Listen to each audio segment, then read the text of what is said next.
everybody. Welcome back to my channel. Welcome if you are new here. I am not sure how to start this video. It's going to be very interesting for me trying to put the timeline of events together because it's two separate stories technically, but also very related at the same time. Yeah, I'm just going to start at the beginning. That's a good place to be. So the first time that I can actually talk about this experience is back in 2015. I worked in a little community west of here by about an hour and a half. And I was there all summer. So I was there from July until the end of September. And I was working as a paramedic there, doing 4 days on, 6 days off. So I was constantly driving the highway, constantly driving back and forth between my home in Whitehorse and then staying in this community in the campground. And I remember at one point during the summer, I had just driven from Whitehorse to the community. So I was just going to start my block of days. And I usually tried to go down the night before I started, or go up the night before I started, instead of the day of, because my shift started at like 7 in the morning. So it just wasn't feasible for me to wake up at 4:30 to get the car packed and get ready to go and then drive all of this way to go to work. So I just left the afternoon before. So I had the night before to just kind of relax and get settled in and whatever.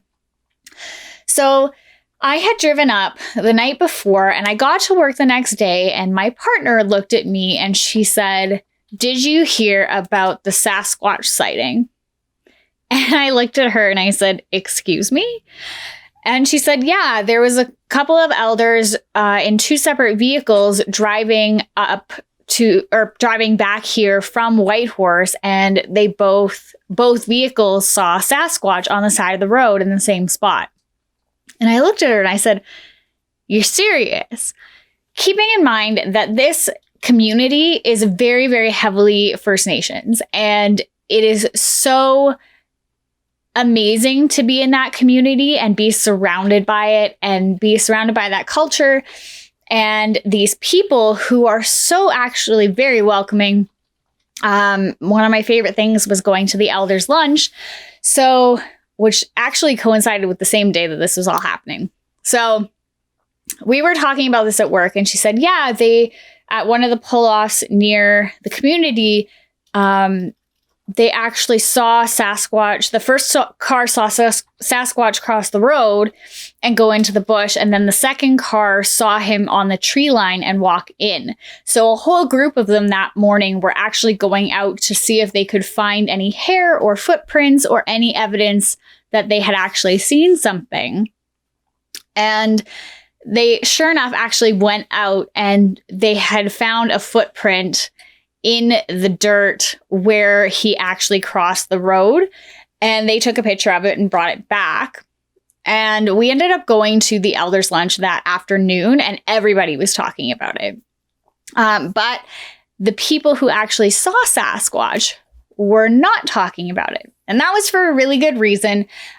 For them, in their beliefs, if you see Sasquatch, it means that good fortune will be brought to you, especially if you don't bother him. So they kind of told everybody that they saw him, but they said, we're not going to go looking for him. We don't want to have anything to do with it. We saw him and we would want to let people know that he is around and he is still out there.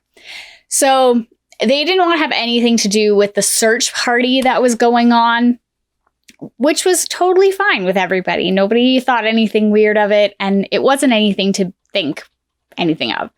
So they were more than happy to say, yes, we saw this, but we don't want to talk about it. And I understand that. I mean, in the past, they've actually had things like people who have seen Sasquatch have won the lottery 2 days later.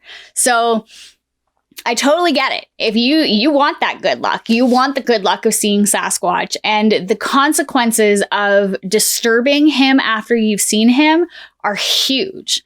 Talking to some of the elders, they talked about their ancestors who saw Sasquatch and then decided, like, they came back, told their family that they were going to go try and find him, and they never came back.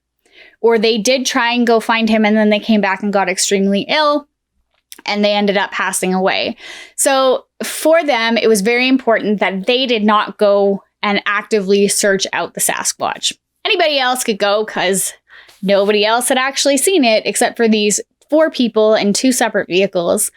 And they tried to just warn everybody that if they did see him, that they shouldn't take any pictures. They shouldn't try and get any evidence other than what he chose to leave behind. Fast forward to the year after, so the next summer, so it would be the summer of 2016, and my friend and I were out in the bush walking our usual trail that we always walk every summer with the dogs, and she had brought up to me in the past quite a few number of times that she had heard these strange sounds in the woods before that sounded like knocking on trees. Now, both of us have been around elk fighting. We have been around moose. We know what it sounds like when antlers are hitting antlers are hitting trees, and that kind of thing. And she was trying to explain it to me that it didn't sound like that. It sounded very different. And as we were talking about this, we were going through an area of the woods that I've mentioned in a previous video that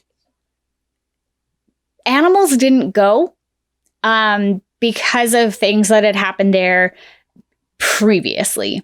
So there was no animal noise, there were no birds chirping, there were no squirrels running around, even the dogs were not hearable while we were talking and walking this section of the road. And both of us stopped dead. Quite literally stopped dead in our tracks and looked at each other, and she looked at me and said, "That's it." And right as we had actually finished talking about all of this about 5 minutes before, the noise happened. And I'm talking like it sounds like you're taking a tree and beating another tree with it. And it was very rhythmic. It was very calculated. And it lasted for quite a few minutes. And we stood there and just listened to it. Once it stopped, we decided to hightail our butts out of there, of course. But once we got back to the car, I remember looking at her and I said, "I wonder if it's Sasquatch."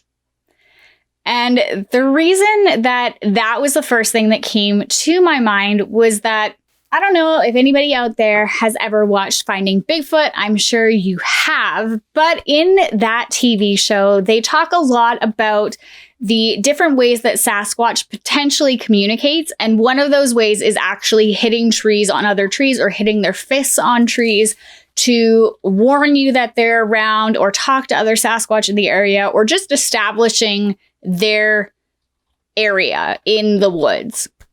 Especially if they feel threatened. So that was like where my head went instantly. I was like, I wonder if it's actually Sasquatch coming and telling us like, "Hey, I'm here, back off." Or if they're just asserting their area and marking their territory. Like I said, we didn't stick around to find out, but I did hear quite a bit over those 2 years, so 2015 and 2016, a lot of people were hearing, seeing, and experiencing Sasquatch in some way. So for whatever reason, 4 years ago, 3 years ago, there was a big influx of Sasquatch sightings. And I have actually, since that year, we have heard that knocking again in a different part of the territory, on a different trail, different road. And it's just very strange. I don't know what to make of it. I've never investigated any further into it. I would love to be able to, or go out and actually try and find Sasquatch. And maybe see one day. I would love that. Good luck. I think it would be useful. I don't know. I am so open to believe that Sasquatch does exist and that he does exist somewhere out there in the world in multitudes of forms, communicating somehow, obviously. If you have or know anybody who has encountered Sasquatch, Bigfoot, whatever you want to call him, please leave a comment down below. I would love to hear your stories. If you haven't, please give this video a big thumbs up, as well as hit the subscribe button and turn on the notifications, because I do upload a video every Monday, Wednesday, and Friday, and I can't wait to bring you guys a new one. I'll see you guys in the next video.